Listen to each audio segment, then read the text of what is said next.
So guys, we're going to talk about something, and I think it's a follow through from the video I made last, I think, on Friday, and we were talking about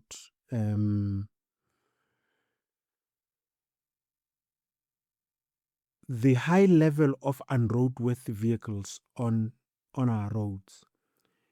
That video on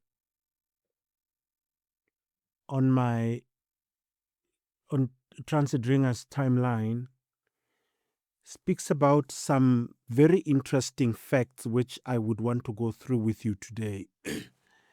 And the relevance of what we're going to talk about is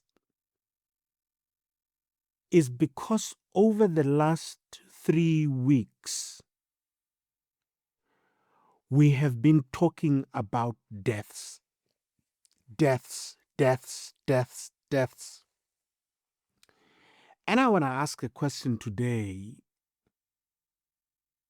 noting that, yes, there is, the truth is that there are unroadworthy vehicles on our road.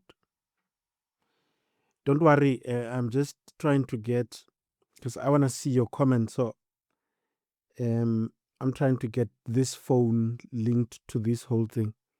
It was just now, and then I don't know what I did. I think I messed up, but I'm good now. Okay, so pardon me when you see me looking at this thing as if I don't take you serious. But yes, here is something very interesting.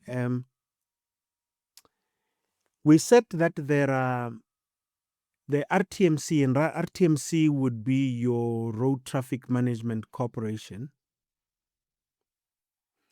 It says that there's a specific number, tops, 300,000 minibus taxis in South Africa. But what is said is that only about 100,000 of these vehicles are financed on the road. I mean, if they're financed, it means that they're still roadworthy, they're still new. The rest of about, I said 600,000, I went to a funeral this weekend. I realized that there's actually more than 765,000 vehicles, minibus taxis in South Africa. And I'll tell you for free that 70 or more % of the vehicles on the road have aged badly. So we're going to talk about aging. What does that mean? The purpose of this exercise is for us to reflect on what has been going on over the last couple of weeks, but also look at the number of people that are dying on our roads as a result of unroadworthy vehicles. I want to talk about this, but at the heart of this, and this is where it matters the most, what is the role of the church when it comes to road safety in South Africa? And I'm saying this because one of my observations is that every time when we're sharing grace, the person who's sharing grace will always say, those who traveled by road must go back safely, and we pray in the name of Jesus. That's how far a church can go. But it has been proven that during Easter or your peak season in the country, Easter movement in the main, other than travelers, people going back home, majority of the people that are traveling would also be going to church. And if people are going to church,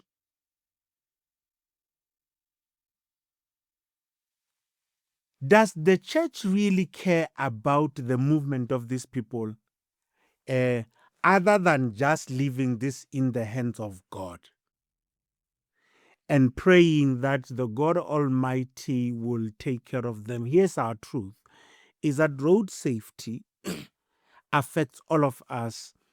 And one of the roads that have given us problems over the years is N1 to Limpopo. And I'll tell you why, especially during festive seasons, not festive, Easter holidays, is because of the number of people that are moving towards Moria.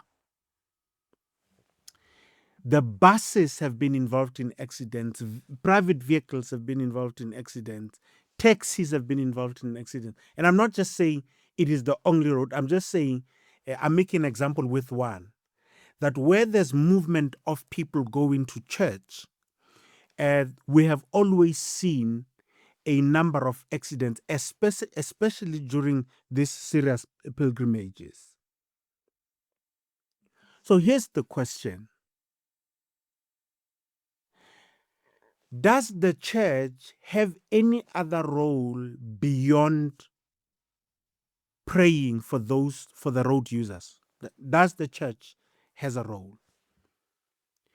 Does the church recognize that majority, if not 90 or 95% of the people that are coming to any church, all of them are road users or are dependent on road usage, except, of course, a very small percentage of people that are around the same vicinity or location of the church or geography of the church that would walk to the church. Majority of the people that are coming in there are using private vehicles, taxis, buses, and even e-hailing platforms.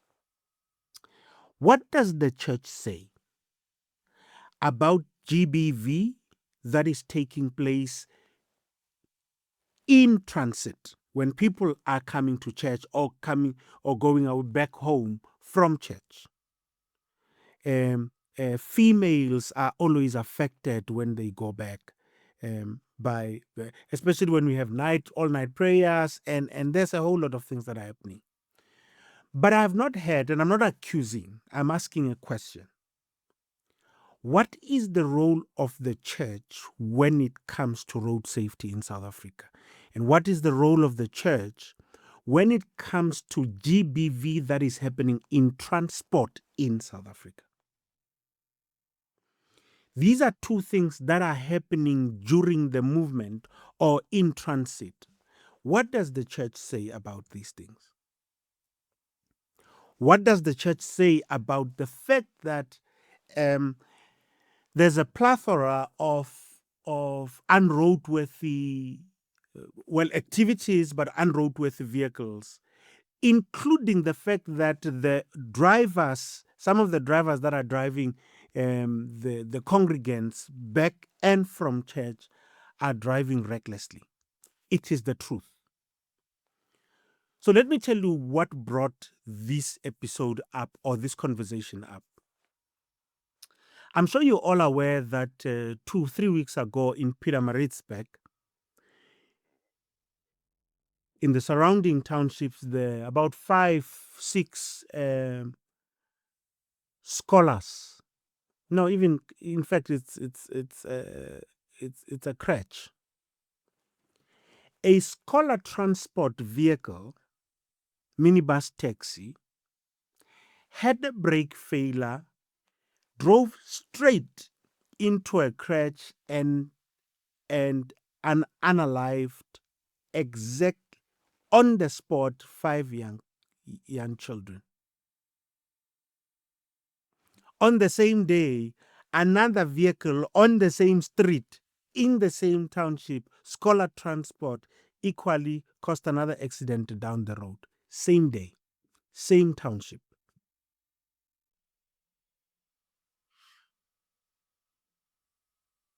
And somebody's going to ask, what's the relationship between the deaths of the people and the church? The church in South Africa remains the moral compass. South Africa has got 80%, if I'm right, maybe 83% of South Africans are Christians, including myself. And the word that is said by my pastor, I often take it more serious than a word that is said by a friend of mine at an eatery. Well, of course, it depends on how the friendship is structured. But I'm illustrating and demonstrating a point that where there are people who are opinion leaders, and a church, a pastor, a reverend, a minister, a murud, a bishop, an apostle, I don't know what you call your own, the words that come out of this person's mouth always have a far reach than my word.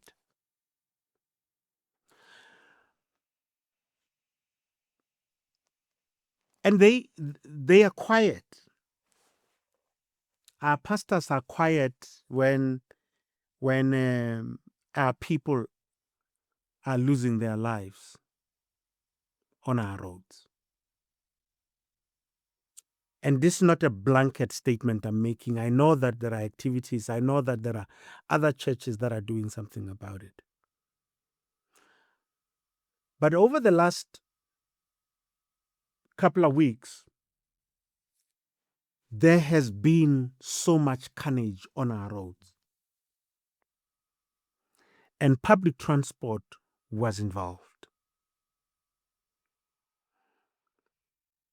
I went to a funeral this weekend,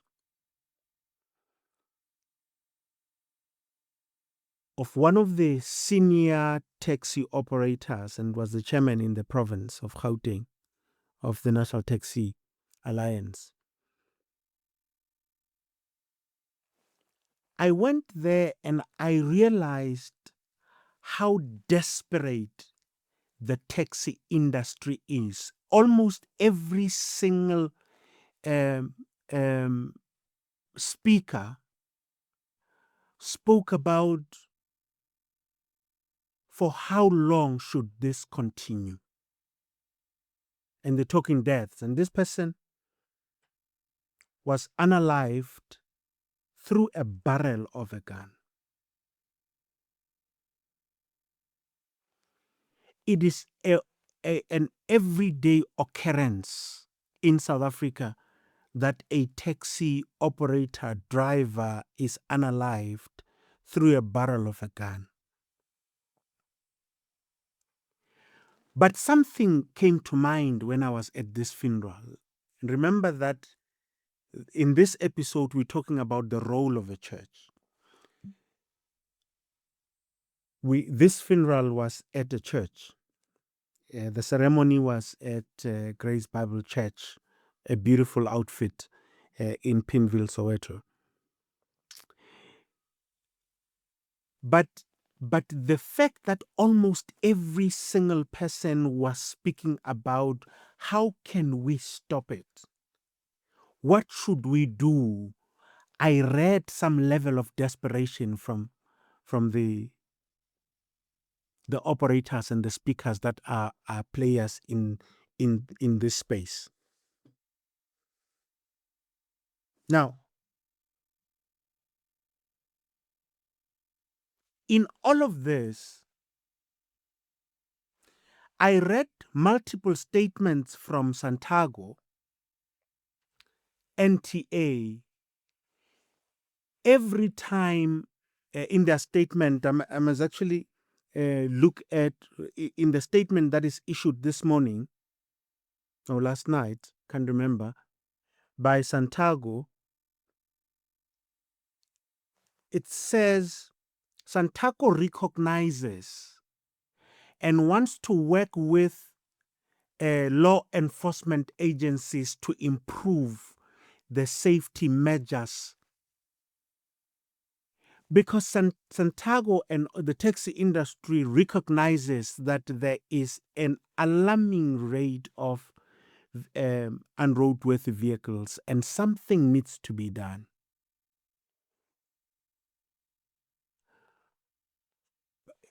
I'll get to that. I wanna stick on something that is very important. I realized, and this is probably something that you know but have not realized how intense it is,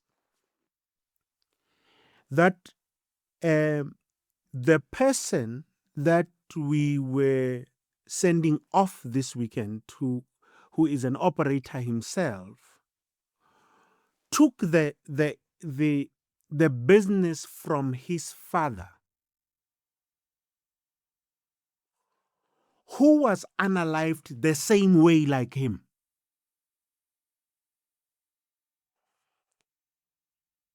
Through a barrel of a gun in the same industry. So I now realize that the problems and the conflict in the industry is now taking generations. I have had the privilege of speaking to widows who have lost their husbands through a barrel of a gun in the same industry. Now I see that the first generation is gone, the second generation is under attack. Who is going to be left, despite the fact that the taxi industry itself is under severe pressure? It is now beginning to take generations. So the father passes on the same way as the son today. Does it mean that the son of the deceased now, who is most likely going to take the business, or take over the business, would have to continue? Does it mean that the son now, the third generation, is at the same risk as the father and the grandfather?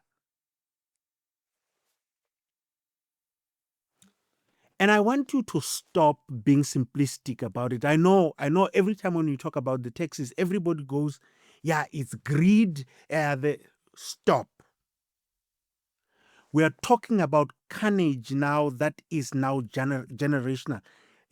People, lives are being lost per generation, not an individual now, per generation.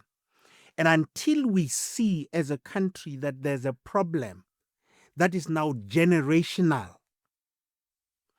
we are going to think that the problem is just greed.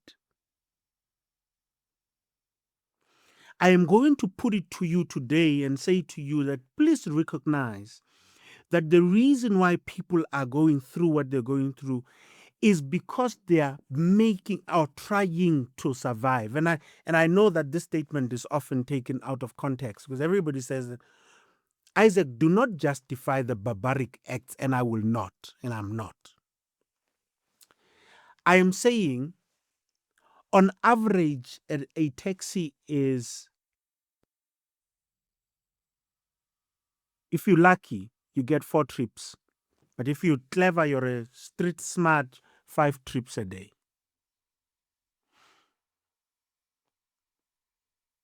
Average, let's say 20 rent a trip.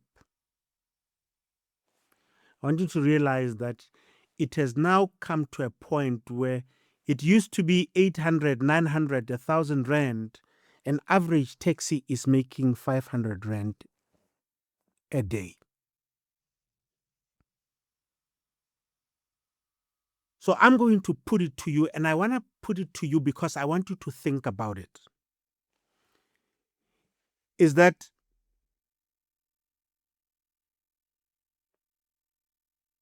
the fact that you have an aging fleet of vehicles is because the owner, the operator, is now not able to maintain the vehicle, pay insurance, pay the driver, maintain it, as it were, every month. So the speed of the aging vehicle is higher because the vehicle is not properly maintained. Now, you and I sit here and say that this vehicle is unroadworthy. Yes, it's unroadworthy and it must be fixed, and there's no discussion about it. But when they go into a meeting themselves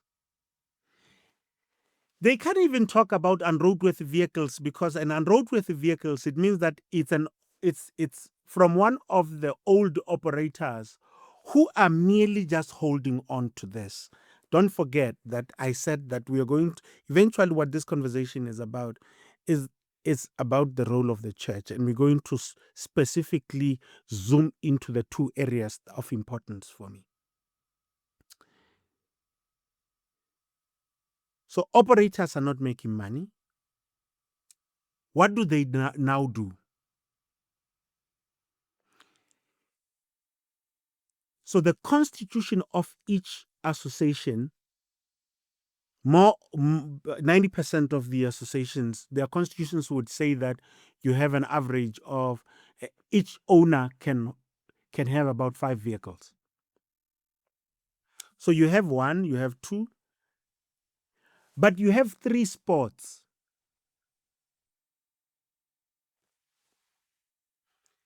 So now what the owner does, just to increase, because I'm making 500 rand a day, I am not able to make it. Now I go to a government official, I go to a police officer, I go to a traffic officer, and I say, buy a taxi. You will use my name. They call it IQAP. You will use my name so that we can filter your vehicle.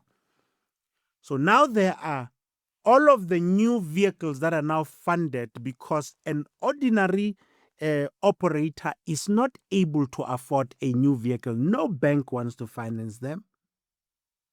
The routes are oversupplied or overtraded. There's no market intelligence. In fact, the market itself is stagnating, if not declining.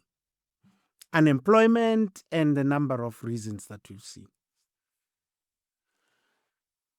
What am I doing with this episode? I am trying to give you a picture of what the problems are in the industry. So now you have police officers, traffic officers, government officials that are taxi owners. They are taxi owners, but they are under Isaack, because they are paying Isaack a rental money. They are young, they are still employed, and therefore their vehicles, of the 100,000 vehicles we're talking about, very few of those vehicles are actually from the operators themselves. They are from external people that are employed somewhere. So there's a generation that's moving out, but is holding on to position because of IQAPA, because the vehicles that are under your name, you are renting, you are fronting for some government official. Baba. Now these police officers and traffic officers and government officials, they bend the rules because they are now part of that association. I mean, by all accounts, in the vial there's a voice note I want to play at some point, where a police officer is advising an association and saying that you can't use that route. There's going to be a roadblock tomorrow. There's going to be a bot is there. So the state secrets are now going into the taxi industry and creating it a mafia run-like industry. Only about 300,000 vehicles are recognized, but there is 700 plus thousand vehicles that are on the road, and majority of them are unroadworthy, and they survive by just, running away from law enforcement. If they don't run away. They specifically survive only on bribery. Every stop, when you see the vehicles, the taxis, because the police officers, they make roadblocks and they decide today we are just going to concentrate on taxis. And when they do, you must know that it's a bank, it's an exchange, it's a trading platform. That whole day they're just making money. In fact, the owners of the drivers already know what the price is. They already prepare it when they go to these roadblocks. What it means is that now, as passengers, we are subjected to unroadworthy vehicles because we are worth the 30 rand that has been bribed for a Coca-Cola traffic officer. What is the value of a black man? Isaack, you're confusing things. No, I am not. I wanted to give you a picture of why do we have unroadworthy vehicles. Majority of them are on the roads and majority of them are transporting, especially locally. When you go to Soweto, majority of the vehicles that are doing local trips, kitty crap. And this is a practice with all the townships in South Africa.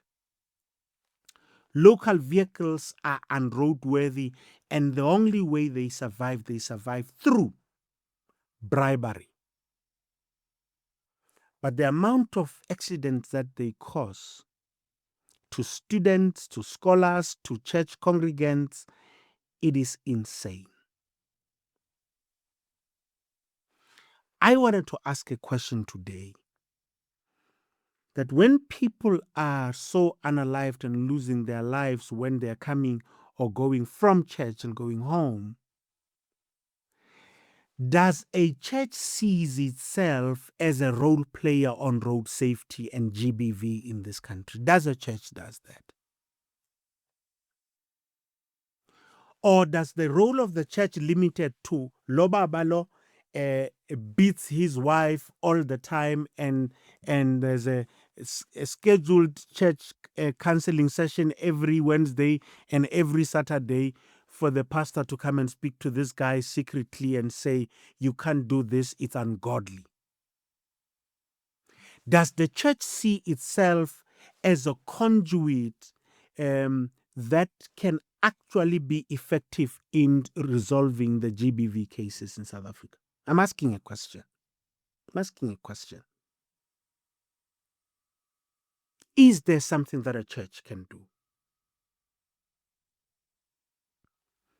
So there's a role that a church, I believe, can play in educating what the people, its own congregants, regarding road safety and GBV.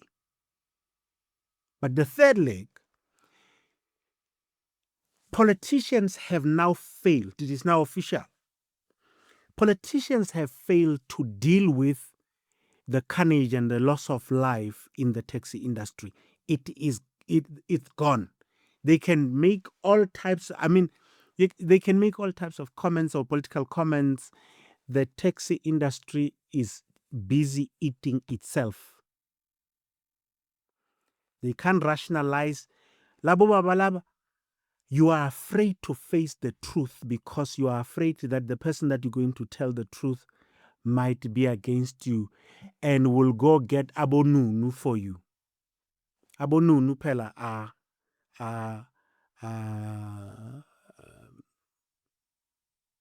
these guys that would be hired to come and unalive you. Multiple types. So the first one is going to be, so there are 3 layers. There's going to be a spotter, the one who looks at your movements every day, and then give that is intelligence gathering. You thought that the taxi industry is not intelligent. Let me tell you. When they want to unalive you, if they're looking for you, there's a process that they will always follow.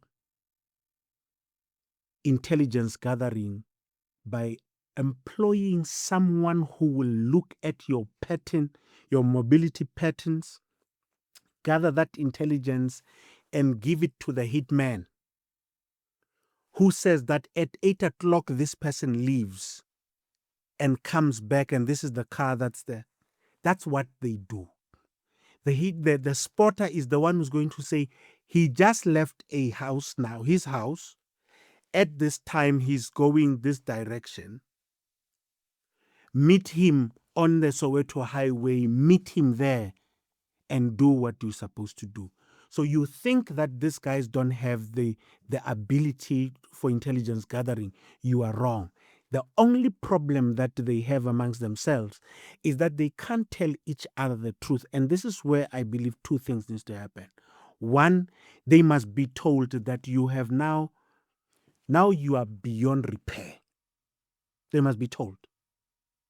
Taxi operators, I'm not talking about the drivers. Drivers are just employees. Don't worry about it. We'll come back to those ones.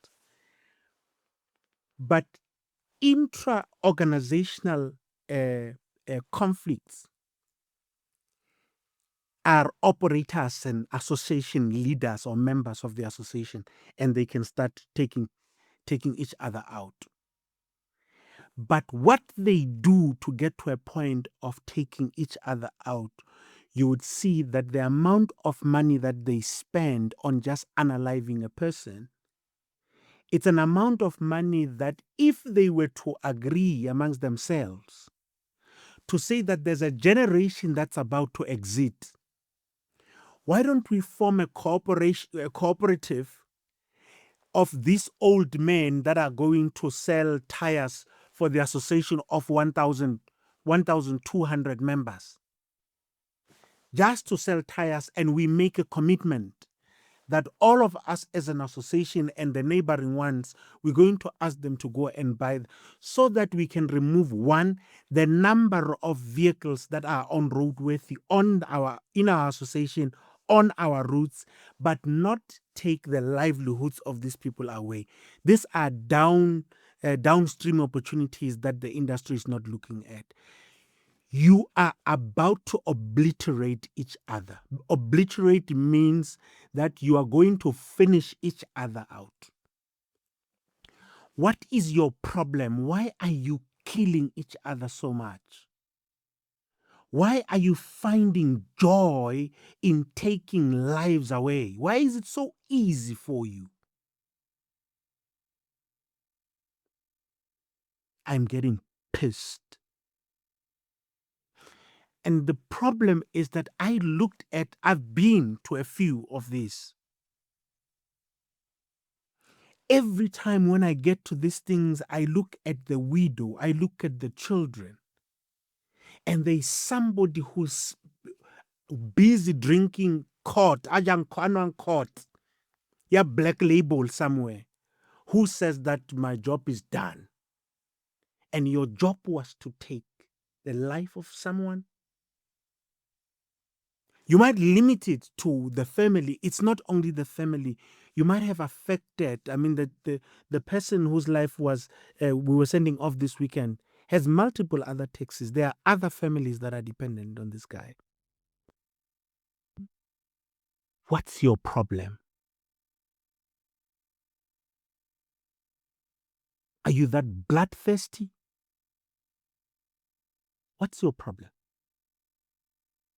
Do you have anything in you that says that killing someone is a wrong thing?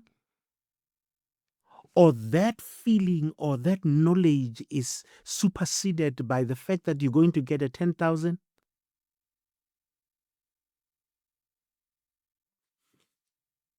The industry needs to recognize that it now needs help, and your help is not going to come from yourselves. You go into meetings, you go into meetings, and there are things that are supposed to be done, but you are afraid to talk about them because some of these things are offensive to some people who might be perceived or see you as a rivalry. Because once you start talking the truth, you become an enemy to somebody else. And maybe let me justify and qualify this statement when I'm saying your solutions will not necessarily come from yourself. And the statement I'm making is this, is that you need an independent analysis of what the problems are and you deal with the results. Because you guys, your environment does not allow you to talk about this truth. Your environment does not allow you to say that of the 1,000 vehicles that we have here, Actually, 500 of those vehicles must actually be discontinued. Once you say that yourself as a member of that association, that group is going to look at you as if you are the enemy. As a result, you are tiptoeing around the truth with each other.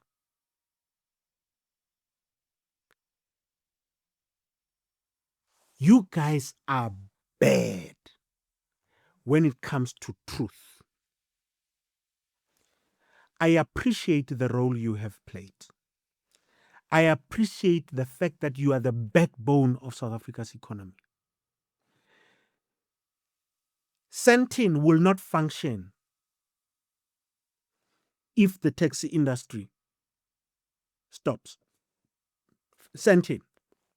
And Sentin is where the actual money is, because that's where your big companies and your JSE, and it will not function because the way transport is designed and mobility is designed, for people to get to Sentin, they need to use private vehicles, very limited number of buses that are going into Sentin, but the majority of the mass transporter into Sentin is the taxi industry. You are infiltrated by mafias, people that are getting money, cash heists somewhere, and then they bring that cash here, they buy a taxi, and then they come and operate here to clean their own money. Here's the truth, is that if those people are capable of doing what they're doing in them, when you are becoming an obstruction for them, even in the industry, they will wipe you out. It's as simple as that. Some of the problems, majority of them in the industry, are man-made. But at the heart of it, you lack the truth. You can't watch each other, look at each other straight in the eyes and say, but here, we're getting it wrong.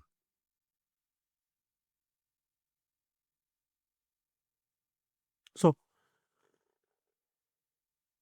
I want to conclude this, but I want to say the following. It cannot be allowed anymore that a church keeps quiet and only goes to funerals to bury bodies and count bodies. It is not enough that we pray for transportation and people that are using private vehicles when we share the grace. And the church does not take the responsibility of educating its congregants on the importance of responsible driving. It is kuyaputhuma as we speak. It is really, really serious that the church changes its attitude. You can't act like you are these guys that are the tow trucks. A tow truck operator, their business is hoping for accidents. Their business is accidents. When they get disappointed at the end of the day and they say that we did not make money today, is because there was no accident. That's basically what it is. There was no accident. That's why they will stop at the intersections where there are more accidents, because it's not convenience, it is their business model. And we're going to refuse. The church is not going to take that posture.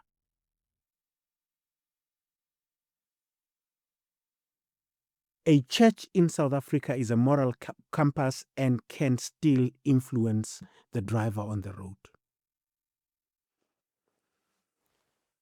The taxi industry is, you have become like, I don't know which animal eats its own kids. Is it pig? Is it a pig? I don't know what it is. But you can't do this. You can't continue today you're smiling with somebody, you know exactly that there's a hitman, there's a number on this person's back, and you are comfortable. You're saying this is the way to go. Stop it. Stop the bloody nonsense, because you don't know what you're doing. You're not making money.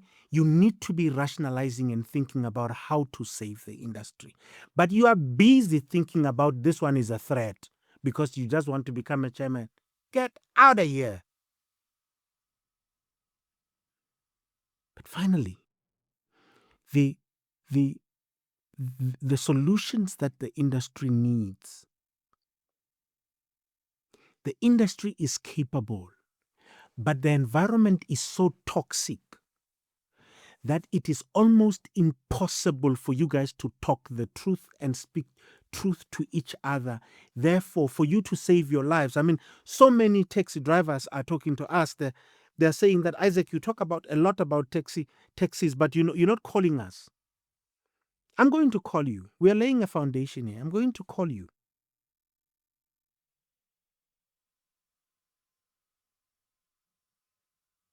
And I agree. Somebody just sent a message here and say that some of these people are not believing in God. They just believe in culture. They believe in God. They believe in God. Ask me.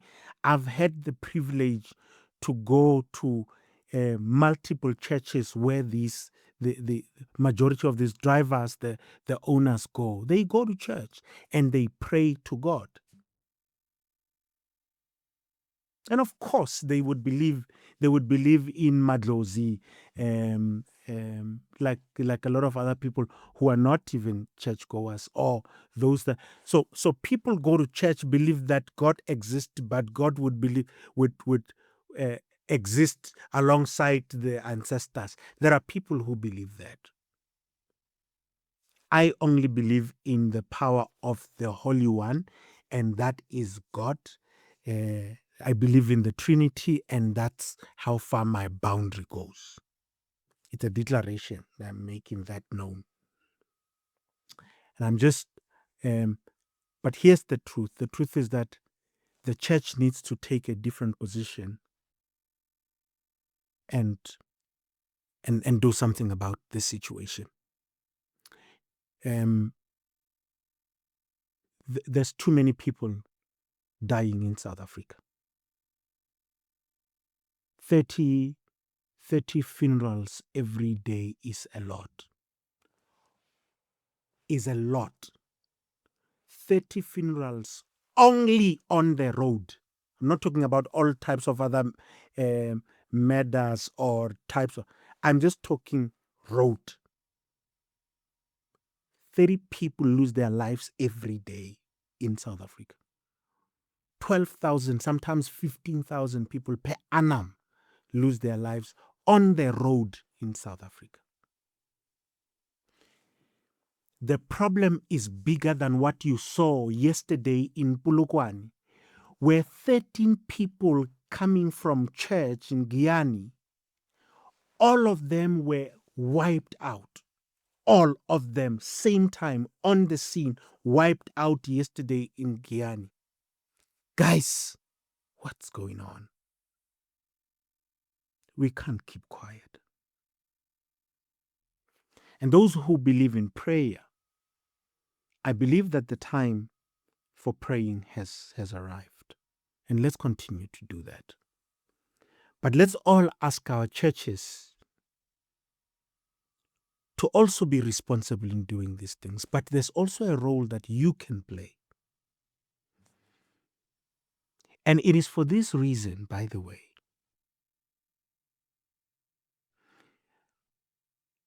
the reason that people are being unalived on the road because of recklessness, because of unroadworthy vehicles, because it is also because you who can see this is actually quiet. That's why it is important for you to pick up your phone right now and download the Transit Ringas app. We're not asking you for money. We're just asking you to report what you see, because you speaking out could save a life. I work in the public transport space. I'm a commentator in this space. I'm an investigator in this space. I see the things that you guys can see, and we can't always just speak about problems and not contribute towards solutions. We have taken a position as Transit Ringas that we are going to do something about carnage on the road, recklessness, unroadworthiness, GBV, because the driver, this sailor, the driver in the taxi industry, this sailor, they think they own the world. And let me say it outright, it's not all of them. But there's a group, a very, very substantial group of men who think that they are untouchable. This industry needs to look at itself very closely. Don't be sympathetic all the time. The industry needs to recognize that you are responsible for livelihoods. And anytime and every time when you do something that is unbecoming, you are costing us lives. I love you all, and may the good Lord bless all of you. My name is Isaac Lesole. This was an episode on the role of the church.